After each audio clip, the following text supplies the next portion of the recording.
नमस्कार दोस्तों, मेरे नाम है शेखर और स्वागत है आप सभी का हमारे ट्यूब चैनल शिखर स्टडी पॉइंट पर।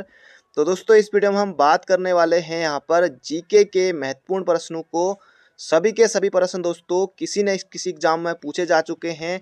अगर आप दोस्तों उत्तराखंड से संबंधित किसी एग्जाम या फिर दोस्तों सेंट्रल गवर्नमेंट से संबंधित कोई एग्जाम या किसी भी एग्जाम की तैयारी करते हैं तो आप इस वीडियो को अंत तक जरूर देखिएगा।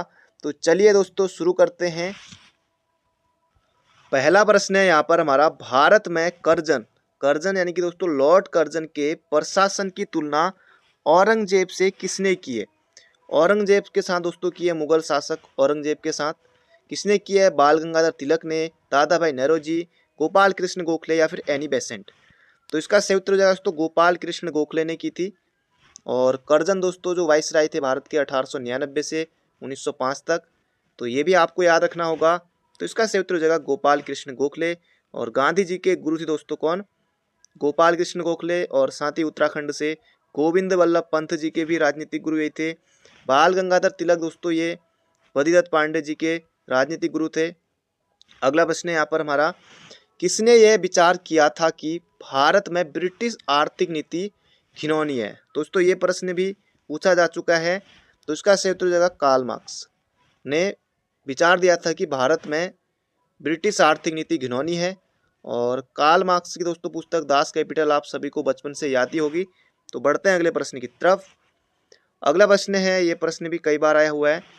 1857 के निम्नलिखित क्रांतिकारियों में से किसका वास्तविक नाम रामचंद्र पांडुरंग था? कुंवर सिंह, नाना साहेब, तात्या टोपे या फिर मंगल पांडे। तो इसका सही उत्तर हो जाए दोस्तों तात्या टोपे का वास्तविक नाम जो था वो क्या था?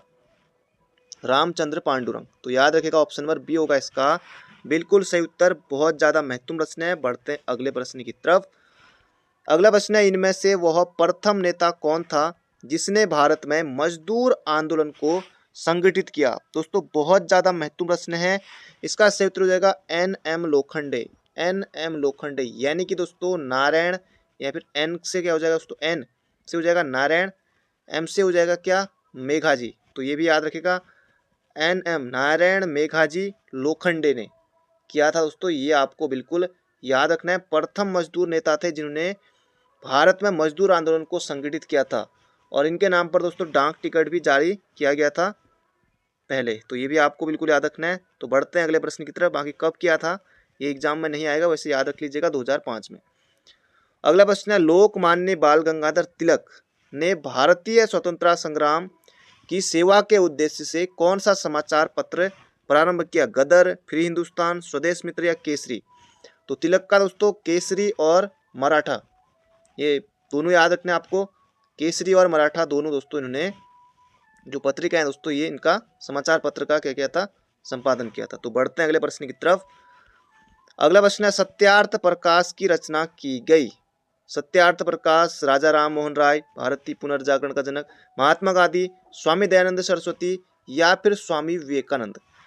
अब कई अभ्यर्थी स्वामी विवेकानंद और स्वामी दयानंद में इनमें थोड़ा उनको रहता है, इनमें थोड़ा कंफ्यूज हो जाते हैं कुछ अभ्यर्थी। पर यहाँ पर उत्तर होगा दोस्तों सत्यार्थ प्रकाश। आपको बिल्कुल याद रखना है स्वामी दयानंद सरस्वती।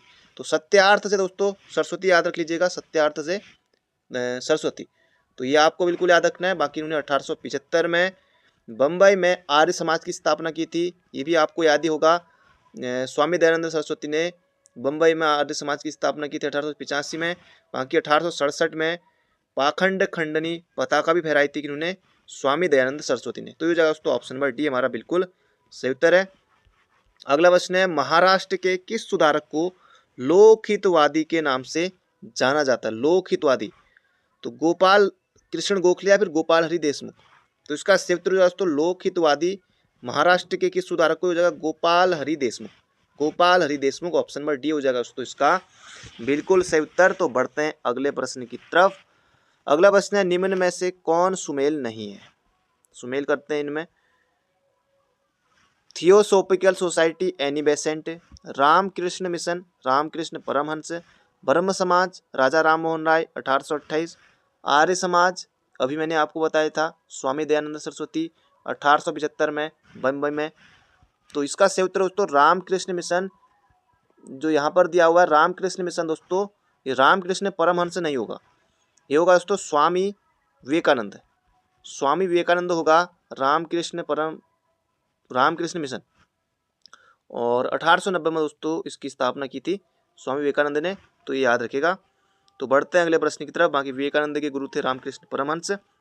अगला प्रश्न यहाँ पर हमारा, वर्ष 1938 के भारतीय राष्ट्रीय कांग्रेस के हरिपुरा अधिवेशन की अध्यक्षता किसने की थी? अबुल कलाम आजाद, डॉक्टर राजेंद्र प्रसाद, जेबी कृपलानी या फिर सुभाष चंद्र बोस?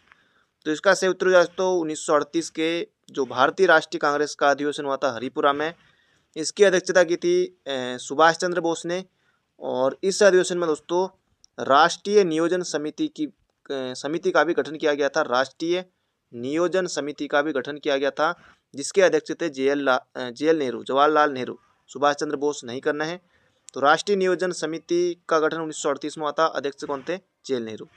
और हरिपुरा अधिवेशन में ही हुआ था ये हो जाएगा, सुभाष चंद्र बोस ने अध्यक्षता की थी 1938 के भारतीय राष्ट्रीय कांग्रेस की। अगला प्रश्न है, इनमें से कौन सबसे कम आयु में भारतीय राष्ट्रीय कांग्रेस का अध्यक्ष बनने वाला व्यक्ति था?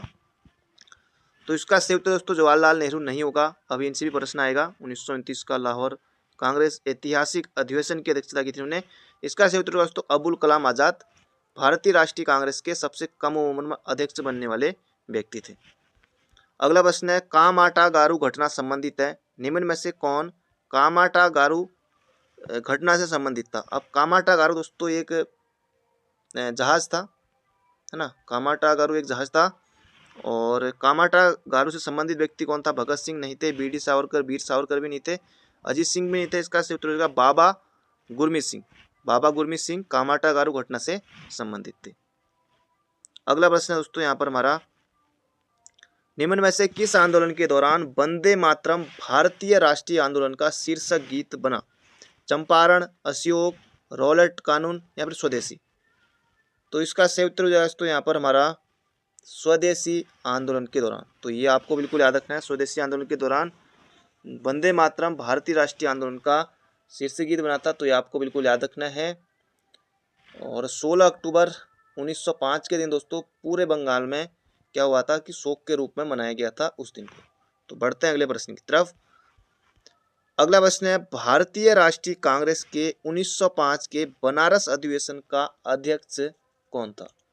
भारतीय राष्ट्रीय कांग्रेस के 1905 के बनारस अधिवेशन का अध्यक्ष कौन था दोस्तों? ये हो जाएगा गोपाल कृष्ण गोखले। और 1906 में अगले वर्ष कौन था? ये हुआ था अधिवेशन दोस्तों 1906 का कलकत्ता में, 5 का बनारस में गोपाल कृष्ण गोखले और 1906 में कलकत्ता में। तो यहाँ अध्यक्ष थे कौन दोस्तों? दादा भाई नौरोजी, दादा भाई नौरोजी। तो यहाँ पर उत्तर होगा गोपाल कृष्ण गोखले। अगला प्रश्न है यहाँ पर हमारा, अखिल भारतीय मुस्लिम लीग की स्थापना किस वर्ष हुई थी? जबरदस्त क्वेश्चन है दोस्तों। अखिल भारतीय मुस्लिम लीग की स्थापना 1906 में हुई थी, बिल्कुल याद रखना है। संस्थापक कौन थे दोस्तों? सलीमुल्लाह खां, आगा खां और एक और व्यक्ति थे, उनका नाम याद नहीं। तो याद रखेगा सलीम आगा खां भी ऑप्शन में रहे तो भी आपको करना है। और बाकी अगर सलीमुल्लाह खां ऑप्शन में रहे, आगा खां भी रहे, तब आपको दोस्तों सलीमुल्लाह खां पहले करना है, आगा खां बाद में। अगर आगा खां ऑप्शन में तो आप कर सकते हैं। तो यहाँ पर उत्तर होगा अखिल भारतीय मुस्लिम लीग की स्थापना 1906 में हुई थी ढाका में। तो बढ़ते हैं अगले प्रश्न की तरफ। अगला प्रश्न है, सेंट्रल लेजिस्लेटिव असेंबली का प्रथम भारतीय अध्यक्ष स्पीकर कौन था? तो इसका सही उत्तर हो जाएगा विट्ठल भाई जे पटेल। तो इनका नाम आपको दोस्तों बिल्कुल याद रखना है। तो बढ़ते हैं अगले प्रश्न की तरफ।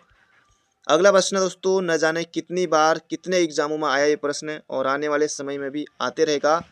कांग्रेस के 1929 के लाहौर अधिवेशन में कांग्रेस का पूर्ण स्वराज किसके द्वारा घोषित किया गया? महात्मा गांधी, मोतीलाल नेहरू, जवाहरलाल नेहरू या फिर बोस? तो मोतीलाल नेहरू दोस्तों इसका सही उत्तर नहीं है। इसका सही उत्तर है जवाहरलाल नेहरू ने 31 दिसंबर 1929 को जो लाहौर में अधिवेशन हुआ था पूर्ण स्वराज इसमें घोषित किया गया था। तो ये आपको बिल्कुल याद रखना है। बहुत ज़्यादा महत्वपूर्ण प्रश्न दोस्तों, बहुत ज़्यादा, कई बार एग्जाम में प्रश्न आ चुका है, ये याद रखिएगा। अगला प्रश्न है, ये भी जबरदस्त क्वेश्चन है। निम्नलिखित में से किसने कहा था महात्मा गांधी क्षणिक भूत की भांति धूल उठाते हैं लेकिन स्तर नहीं?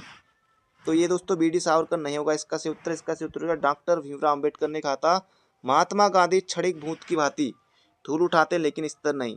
अगला प्रश्न है यहाँ पर हमारा, भारत सरकार ने वन संरक्षण अधिनियम किस वर्ष में अधिनियमित किया? तो इसका सही उत्तर होगा दोस्तों 1980 में। वन संरक्षण अधिनियम दोस्तों कब? 1980 में। तो ये आपको बिल्कुल याद रखना है। और इसके अलावा दोस्तों वन संरक्षण से संबंधित एक और है, जैसे वन संरक्षण अधिनियम कब है? तो ये दोस्तों 1980 में। और वन्य जीव संरक्षण अधिनियम ये दोस्तों कब है? तो ये हो जाए दोस्तों 1972 में। तो बढ़ते हैं दोस्तों अगले प्रश्न की तरफ। अगला प्रश्न है, भारत में उच्चतम न्यायालय का उद्घाटन किस तिथि को हुआ था?